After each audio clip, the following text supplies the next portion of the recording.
O presidente Jair Bolsonaro disse hoje que a reforma administrativa está, abre aspas, madura, para ser enviada ao Congresso. A declaração de Bolsonaro surge em meio a uma troca na articulação política do governo. Para debater o cenário político e econômico neste contexto, nós contamos com a presença do economista, professor Cássio Moreira, e também do professor de administração, professor Camilo Bórnia. Sejam bem-vindos. Obrigado. Bom, vamos começar. Além de dizer que a reforma administrativa está pronta para ir para o Legislativo, o presidente ressaltou que, neste momento, não pode ser irresponsável em abrir novos concursos públicos. Na avaliação de vocês, essa reforma vai ser prioridade neste, não digo ano, mas primeiro semestre, acima até mesmo de uma possível reforma tributária que tanto se discute? O que vocês acham que vem primeiro? Ou vem outra coisa correndo por fora? Professor Cássio. Bom, em primeiro lugar, muito obrigado mais uma vez pelo convite, né? Eu creio que a reforma mais importante que o Brasil necessita é a reforma tributária. Essa devia ser, na minha opinião, a prioridade número 1 do governo, né? Por que uma reforma tributária? Para mexer no sistema tributário completamente injusto que a gente tem no país. Ou seja, no nosso país, quem ganha muito paga muito pouco imposto e quem ganha pouco paga muito imposto. A classe baixa e a classe média pagam muito imposto porque o nosso sistema tributário ele tem caráter mais regressivo. Além de onerar a produção, ele acaba fazendo com que as pessoas que ganham menos pagam mais imposto. Só que essa reforma ela é difícil de se fazer porque ela acaba mexendo com o chamado órgão mais sensível do corpo humano, que é o bolso, né? A partir do momento que vai fazer com que algumas pessoas paguem mais impostos, outras menos, etc. O que eu acho que o governo vai tentar fazer é fazer uma centralização de impostos, uma unificação de impostos, perdão, e diminuir o custo, porque hoje as empresas têm um custo muito elevado com a quantidade de impostos que existem. E isso eu acho que vai ser mais fácil de fazer. Só que ano passado, quando a gente encerrou o ano, se falava muito que a reforma administrativa ficaria um pouco na gaveta e a prioridade seria a tributária. Só que como a questão do bolso acaba sempre, muitas vezes, influenciando, a gente começa esse ano de 2020 mudando um pouquinho e trazendo a reforma administrativa como uma prioridade, né? Eu acho que tem alguns pontos interessantes que devem ser reformados e outros não, porque a gente sempre tem que cuidar daquela coisa do radicalismo, né?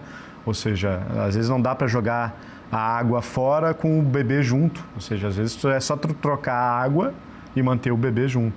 Então é nesse aspecto que eu avalio que primeiro tem que... E outra, a reforma administrativa que o governo vai propor provavelmente vai ser muito diferente daquela que vai sair no Congresso. Assim como a reforma da Previdência, que entrou de um jeito e saiu um pouco diferente, porque o Congresso acabou fazendo algumas modificações. Eu acho cedo ainda para avaliar um pouco como é que vai ser a proposta final, embora a gente daqui a pouco vai comentar mais sobre a proposta inicial.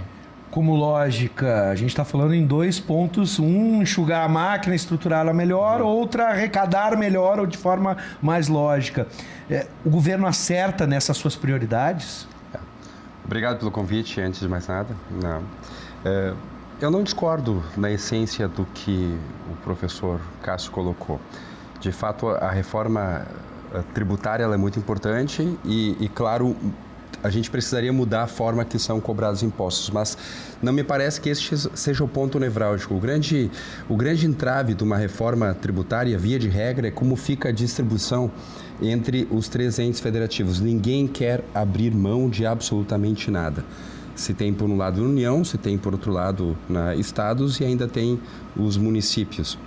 Então, toda mudança, né, faz com que alguém grite e, por óbvio, nenhum dos entes, né, quer uma mudança que afete a sua estrutura de receitas. Esse é o ponto que é nevrálgico e por essa razão que a gente há anos escuta falar em reforma tributária e nunca sai, né, porque não se entra em acordo. É só olhar o que aconteceu agora, na semana passada, retrasada, a questão do ICMS do combustível. Sim. Né, o presidente Bolsonaro deu uma bravateada, né, dizendo se os governadores zerarem, eu zero também.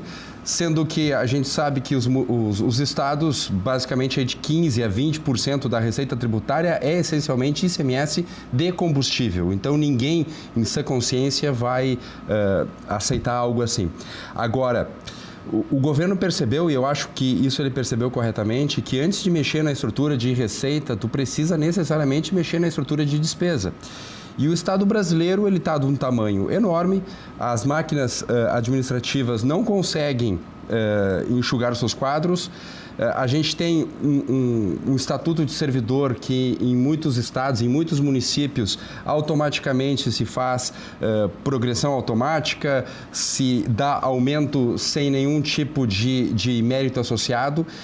Não se leva em consideração, por exemplo, quando uma determinada profissão fica obsoleta, a gente contrata no ano X e se essa pessoa não morre, a gente continua com ela, né? Independentemente, inclusive, se ela está entregando o resultado ou não está entregando. Eu sempre faço uma analogia para qualquer um que quer entender como funciona a questão do Estado, e eu digo, imagina o cara ser prefeito ou ser governador e tu entregar para ele uma máquina e dizer o seguinte, ou melhor dizendo, imagina tu ser dono de uma empresa que tem que salvar, a exemplo dos estados e municípios, e dizer o seguinte, olha, salva esta empresa, mas tu não muda ninguém, tu não demite ninguém, não importa o resultado.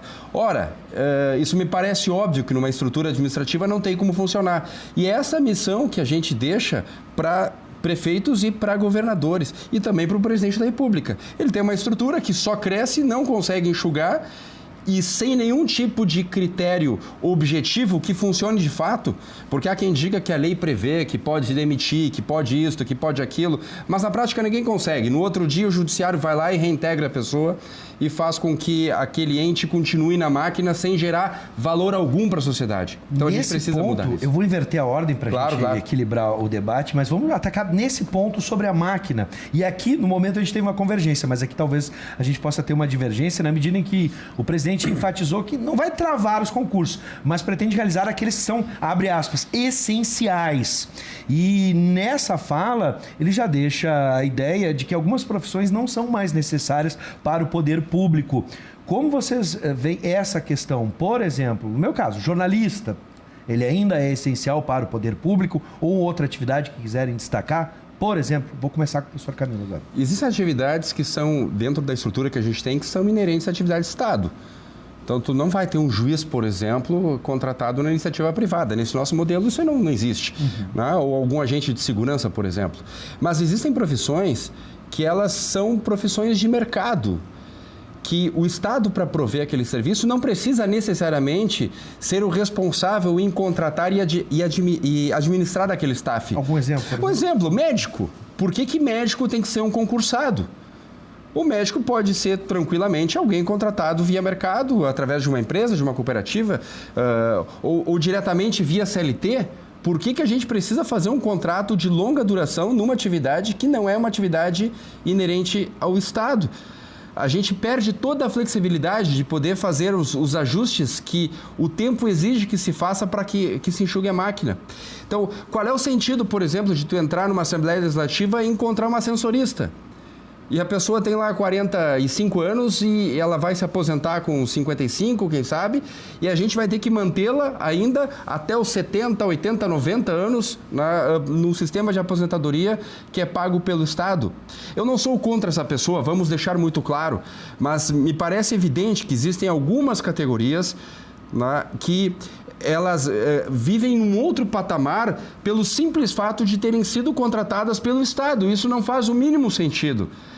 Se fosse uma profissão de mercado, muito provavelmente muitas delas estariam fazendo outras coisas. Professor? Há alguns pontos que poderiam ter convergência com o que o professor Camilo está comentando. É isso, eu concordo que tem algumas profissões que não têm mais necessidade, embora isso na prática já acontece, ou seja, muitas vezes tu é concursado a atividade fim, mas a atividade meio terceirizada, como no caso, né? Tem algumas profissões que acabam ficando obsoletas pelo próprio avanço, o progresso tecnológico, enfim, o progresso da sociedade, que ficam obsoletas. Agora, outras acabam sendo importantes. O problema é de daqui a pouco tu flexibilizar muito o serviço público, e olha que eu sou a favor de ter algum controle mais para medir a eficiência, né, para alguma premiação diferente dos desempenhos. Agora, tu flexibilizar muito a contratação vai fazer com que seja aparelhamento político. Hoje a gente tem muitos CCs. e a gente tem um grupo de concursado. Se daqui a pouco tu flexibiliza muito, daqui a pouco grande parte dos profissionais que vão estar no serviço público vão estar conforme o partido que tiver no governo. O governo que está, o partido X está no governo, então vai ter vários servidores públicos contratados alinhados àquele partido. Aí troca o governo, contrata outros servidores públicos alinhados àquele outro partido. E aí quem prejudica, né, acaba sendo prejudicado é a população. Mas, Cássio, na verdade, deixa eu só concluir o raciocínio já. Claro. Na verdade, o que a gente está debatendo aqui, o que está por trás do debate é que existem basicamente 3 visões sobre a sociedade. Uma visão que, se não for a do Camilo, ele me corrija, que é o extremo liberalismo, o Estado mínimo. Uma visão que, na minha opinião, também está ultrapassada, que é aquele Estado máximo, o Estado, daqui a pouco, interferindo em coisas que a iniciativa privada deve e tem capacidade melhor de fazer do que o Estado. Já a minha visão seria o Estado necessário, o que a social-democracia defende. Ou seja, que tem um estado de bem-estar social, uma rede protetiva que proteja as pessoas que têm mais dificuldade, e não um estado mínimo que a lei do mais forte. Então, é nesse contexto que um estado necessário, é importante também ter um estado forte no sentido de profissionais capacitados, concursados. Antigamente, na época do regime militar, muitas pessoas entravam no serviço público por favor. Hoje, para te entrar num serviço público, muitas vezes é difícil, tem que estudar muito. Tu passar num concurso da Receita Federal, um concurso extremamente difícil, etc. Então, tu está fazendo com que tenha uma qualificação do serviço público, só que, na minha opinião, um passo que a reforma administrativa deveria fazer é, daqui a pouco, tentar beneficiar aqueles servidores que têm melhor desempenho, talvez por uma remuneração maior, etc. E não simplesmente demitir, ficar mais fácil, porque, na verdade, o servidor público, ele acaba tendo que ter ele é diferente da iniciativa privada. Ele tem um comprometimento com o Estado e pela sociedade, ele não pode ficar vulnerável às trocas de governo e trocas de partido, etc. Vou abrir o espaço para o debate, mas depois para a gente avançar rapidamente para outra questão aqui. Foi para um exemplo extremo, né? Existem formas de tu prestar serviço onde dá para ser o Estado necessário como ele defende, que é uma outra discussão filosófica até, mas não necessariamente o Estado precisa, por exemplo, né, contratar as pessoas para aquela atividade fim. Eu posso tranquilamente, por exemplo, como gestor, contratar vagas numa creche privada e as pessoas usufruírem do serviço de assistência, né, como, por exemplo, uma creche pública faz hoje. Então, isso não quer dizer. Agora, vamos lá. Eu entendo que quem defende a estabilidade, e este é o grande ponto, que é isso que ele quis dizer, ela, de certa forma, está defendendo que exista algum mecanismo de proteção, né, contra as intempéries da política. Também é verdade que, se deixar completamente aberto, a gente vai ter, em casos extremos, gente que não tem o menor pudor e o menor compromisso público, vai contratar de acordo com as suas, né, conveniências. No entanto, o que está se propondo em termos de reforma, o que se enxerga como possibilidade, não é algo onde simplesmente um prefeito pode chegar e dizer o seguinte: olha, tu está demitido, eu vou te contratar. É claro que não. Ninguém está propondo flexibilizar o tipo de contratação via concurso ou simplesmente demitir pela simples vontade de um gestor. É existir mecanismos efetivos que possam ser implementados, que tenham o devido controle social, que tenham o devido controle, inclusive, das instituições de controle, para que possa se fazer uma gestão mais eficiente e não ficar simplesmente com aquela estrutura ineficiente e o gestor ficar de mãos atadas, a estrutura de despesa aumentando e não conseguir prestar os devidos serviços. Um contraponto bem rápido. Primeiro, se a gente for olhar o número de servidores públicos por trabalhadores, vocês sabem quem é que está em primeiro na lista? O país também que está em primeiro lugar no IDH, que é o Índice de Desenvolvimento Humano, que é a Noruega. Se vocês olharem, o Brasil não está lá em cima, no topo, em relação a número de servidores públicos, em relação ao número de trabalhadores. E eles não têm estabilidade Tem muitos países, sim, mas entre outros que estão à frente do Brasil, sim, que têm estabilidade, mas tem muitos outros países e muitos desenvolvidos que têm. Então, a questão central, na minha opinião, é, de tudo, de certa forma, rever algumas coisas e trazer um pouco a questão do estímulo ao desempenho, de quanto melhor o desempenho, tu vai ser melhor remunerado. Tem um filme que trata muito bem, mostra mais a questão do sistema de saúde, que é um documentário do Michael Moore, SOS Saúde, onde ele pega os planos de saúde dos Estados Unidos, da Inglaterra, do Canadá, da França, Cuba, né? Mas o que me chama a atenção é a questão do sistema de saúde da Inglaterra, onde os médicos são extremamente valorizados e muito bem remunerados. Então, essa questão que eu acho que é a central, né? Está sendo revisado, está na Inglaterra, a conta não fecha. Mas... Eles têm uma saúde socialista, foi a única coisa que a Margaret Thatcher socializou, literalmente, foi a saúde, e eles não estão conseguindo fechar a conta. Mas o sistema de saúde britânico... A percepção dele, britânica, é péssimo. O sistema de saúde deles é brilhante. Não é o que eles dizem. A questão toda é que a gente está dizendo que a máquina do Estado está muito grande. Tem algumas ineficiências que têm de ser corrigidas. Algumas? Mas é que nem aquela questão de jogar a banheira com a criança fora. A questão toda é que, e aí é um ponto que é de outros debates que eu tive com o Camilo, é que a nossa economia ela teve uma queda do PIB que fez com que a arrecadação caísse. Se nós tivéssemos um crescimento do PIB de 2013, desde as manifestações de junho em diante, a gente não teria esse problema fiscal que os estados estão mergulhados e a União está. Por que a União e o Estado está? Não é só pela questão do aumento dos gastos. Os gastos vinham numa crescente e a arrecadação vinha também, o que, de certa forma, pressionava com que tivesse que ter um aumento de imposto para aquela faixa mais alta da população, que ganha muito, 0,1%. Tal. Só que o que acontece? Quando a arrecadação caiu, quando o PIB caiu, o gasto continuou crescendo e a arrecadação despencou. E aí que a gente tem esse problema fiscal. Que se voltar o crescimento econômico... Bom, vocês vão ver que a arrecadação... É uma troca de causa. Só para uma outra questão aqui. Uma causa, só um parênteses, né? Sim, exatamente o contrário. O Brasil entrou em colapso porque o Estado brasileiro chegou num ponto onde gastava o que não tinha e não conseguia fornecer infraestrutura básica. E aí caiu. E não o contrário. Isso, Camila, que difere tu, que é um liberal na economia, e eu, que sou um desenvolvimentista.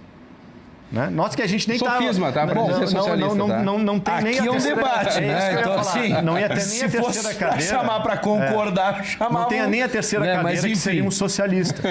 O socialista ficaria aqui... Essa discussão... Estado máximo... Igual.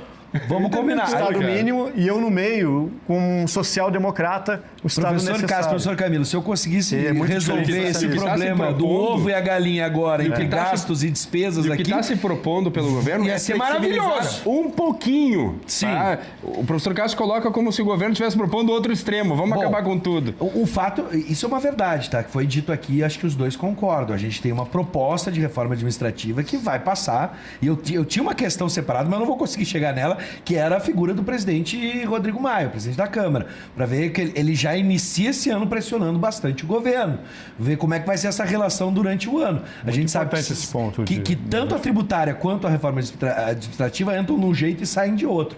Mas antes eu quero ver as cadeiras no governo, como o próprio governo se entende. Na semana passada houve uma troca de cadeiras nos ministérios.